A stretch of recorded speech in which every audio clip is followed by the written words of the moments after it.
पाकिस्तान का एक मसला है कि यहाँ मसाइल हल नहीं होते। दुनिया जहान में मसाइल होते हैं, मसाइल पैदा होते हैं और उन मसाइल को हल भी कर दिया जाता है। मसाइल पैदा करने वाले लोग भी होते हैं, उनको ठिकाने लगा दिया जाता है। लेकिन ना पाकिस्तान में मसाइल को हल करने की नीयत है, ना मसाइल पैदा करने वालों को रोकने की नीयत है। एक बात बताएं मुझे, ये थैलेसीमिया का क्या मसला है? कोई मसला नहीं है। जिस तरह हवाई फायरिंग करने पे बंदे को, दूल्हे को उठा के ले जाते हैं, उसकी बारात से, उसके वलीमे से अंदर कर देते हैं, इस थैलेसीमिया के अंदर जब कोई शादी करे उसके पास थैलेसीमिया की रिपोर्ट का लेटर ना हो, अंदर कर दें उसको।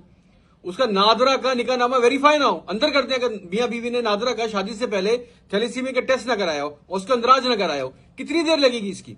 बिल पास हो गया, ये हो गया, क्या मसला है? इसके ऊपर एक दफा सख्ती कर दें, खत्म हो जाएगा मामला।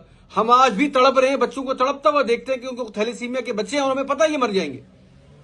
हमें चूंकि मसाइल हल नहीं करना है, यहाँ के लोगों की नीयत नहीं हो, अगर नीयत नहीं है, नहीं करने मसाइल हल, तो बता दो, हम कर लेंगे। हमारे पास इसका हल है।